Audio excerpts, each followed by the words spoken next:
Good morning बच्चों, मेरा नाम करीमा सेठ है। आज हम लोग हिंदी विषय पढ़ेंगे। खूब लड़ी मर्दानी वो झांसी की रानी थी। आज हम लोग वृंदावन लाल वर्मा द्वारा लिखित झांसी की रानी पाठ का अध्ययन करेंगे।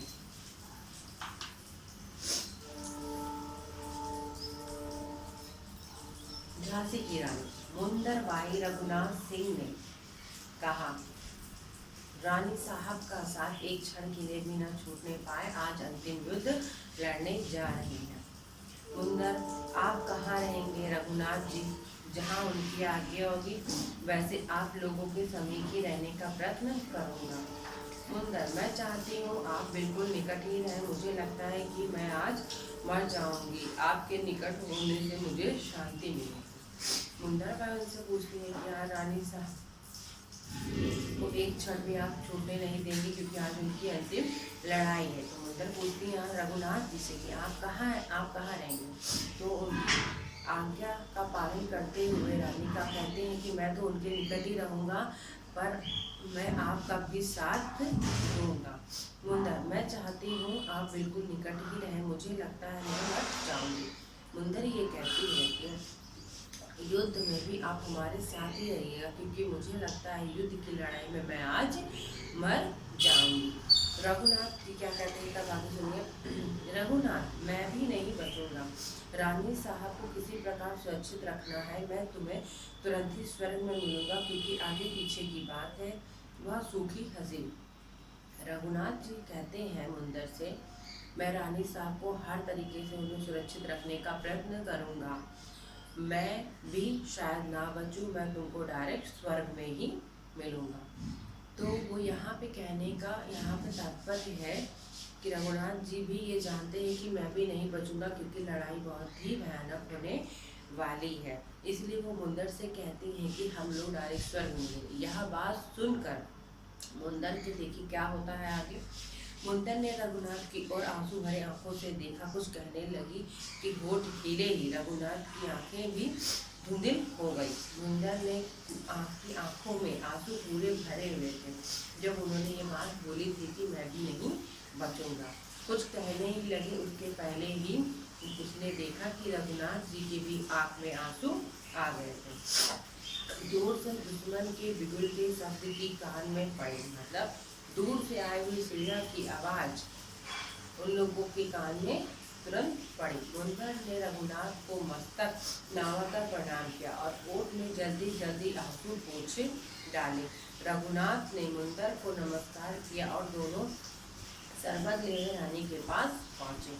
धुंधली आवाज सुनाई दे रही थी। दोनों ने अपने आंखों के आंसू पोंछे और रानी के पास शरबत का गिलास लेकर पहुंच गए। मुंदर ने जूही को पिलाया। रघुनाथ ने रानी को। अंग्रेजों का बिगुल का साफ शब्द सुनाई दे रहा है। तोप का धड़का हुआ गोल सन्न करके ऊपर से निकल गया। रानी दूसरा कटोरा नहीं पी सके। मोही ने जो जूही को पिलाया, क्या पिलाया? शरबत शरबत पिलाया और रघुनाथ ने रानी को पिलाया। उसी वक्त तोपे का एक धड़का खटचट आवाज आई और वो जो घोड़ा था उनके सर के ऊपर से निकल गया। तभी आगे रानी दूसरा कटोरा पी भी नहीं पाई। रानी ने रामचंद्र देव को आदेश दिया, दामोदर आज तुम पीठ पर बांधो। यदि मैं मर जाऊंगी तो किसी तरह दक्षिण सुरक्षित पहुंचा गया। तुमको आज मेरे प्राणों से बढ़कर अपनी रक्षा की चिंता करनी होगी। दूसरी बात यह है कि मारी जाने पे विधर्मी मेरी देह को छू ना पाए, बस घोड़ा लाओ। मुंदर घोड़े ले आए। उसकी आंखें छलछला रही थी। पूर्व दिशा में अरुणिमा फैल रही थी। अब की बारी कई तोपों का धड़का हुआ। रानी मुस्कुराई, बोली, यह ताकते की तोपे का जवाब है। मुंदर की छलछलाती हुई आंखों को देखकर उस समय आंसू का ही नहीं, मुंदर जहाँ तुरंत अपने घोड़े पर सवार हो अपने लिए आए हुए घोड़े को देखकर वह बोली, अस्तबल को प्यार करने वाला जानवर है, परंतु अब दूसरों को चुनने का समय नहीं है, इसी से काम निकालेंगे। जब तात्या के तोपों का जवाब को सुनाई दे रहा था तब मुंदर ने अपने घोड़े पर सवार होने के लिए जब चली तो उसने यह देखा कि ये तो अस्तबल का प्रिय घोड़ा है, पर उस समय इतनी जल्दी, इतनी तेजी से, शीघ्रता से युद्ध होने जा रहा था कि उसे घोड़े बदलने का भी टाइम नहीं था। इसलिए वो अपने प्रिय जानवर घोड़े पे सवार होकर ही निकल पड़ी।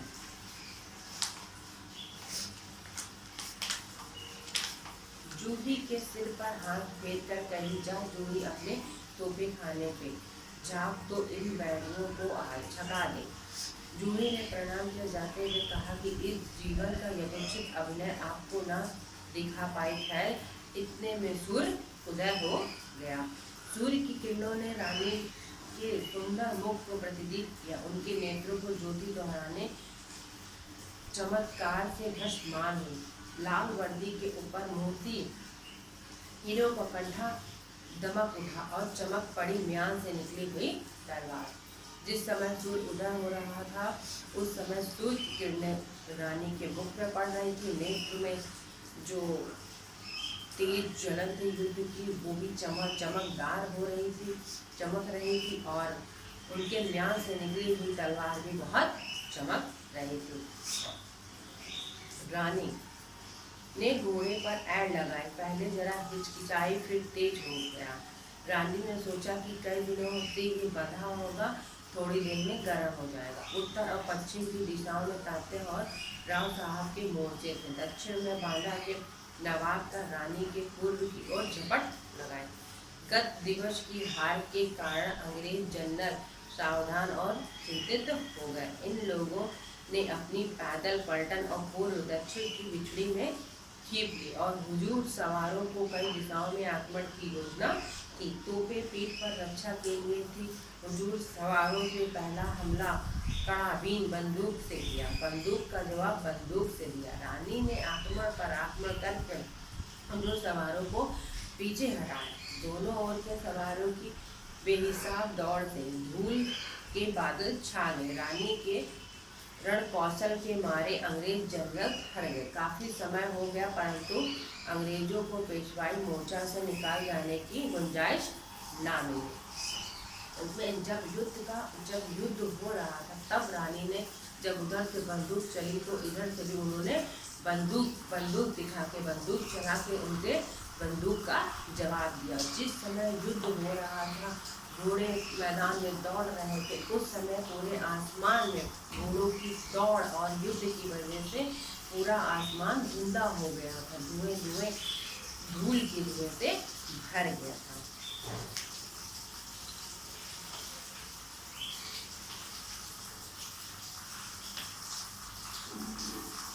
झांसी की रानी पाठ में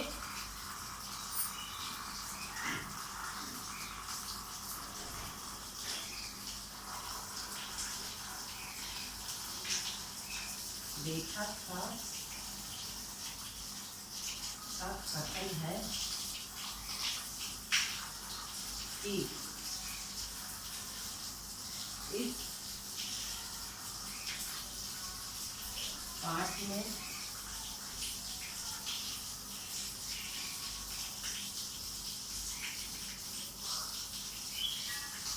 रानी की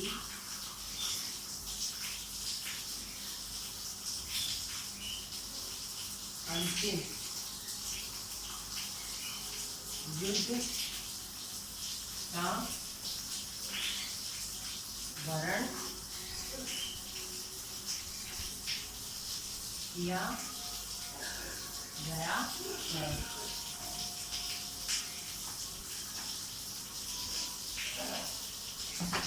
इस पाठ में लेखक का कथन है कि इस पाठ में रानी के अंतिम युद्ध का वर्णन किया गया है। तो इस पाठ में आए हुए हम कुछ कठिन शब्द लिखेंगे।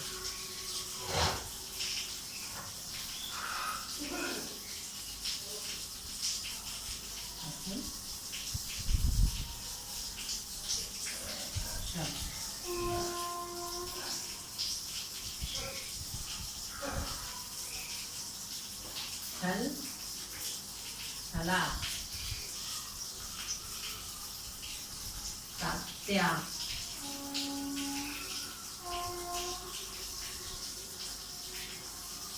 यथोचित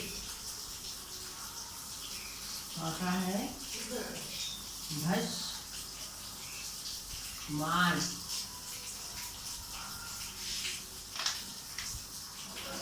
इस पाठ में कुछ कठिन शब्द हैं। इस प्रकार है छलाछल, तात्या, यथोचित और भस्मान।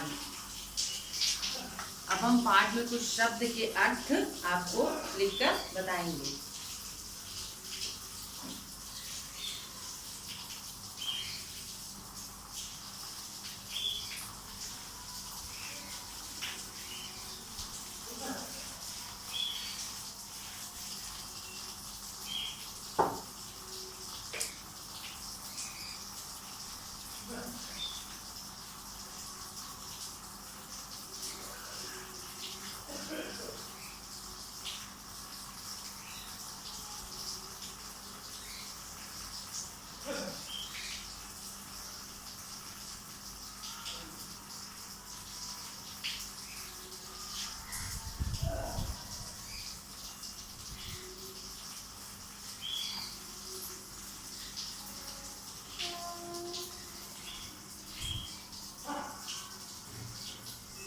बिगुल, बिगुल यानी सेना।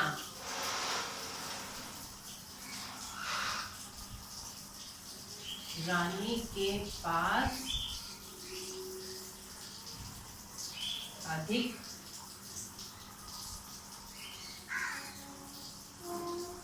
बिगुल थे।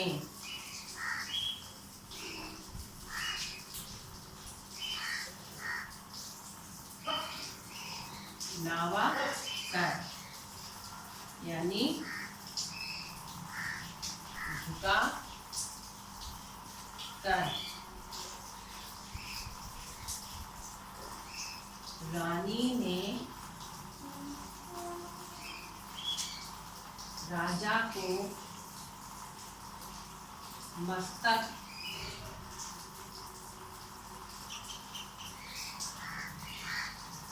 नवाकर प्रणाम किया।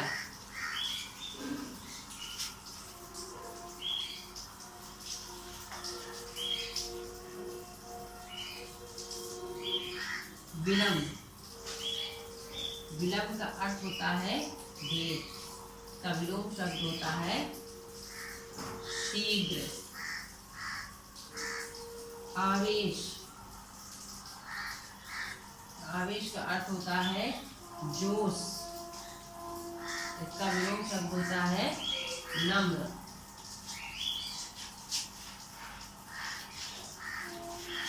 शब्द देखिए, शब्द के अर्थ। बिगुल, बिगुल का अर्थ होता है सेना। इसका वाक्य प्रयोग है रानी के पास अधिक बिगुल थे।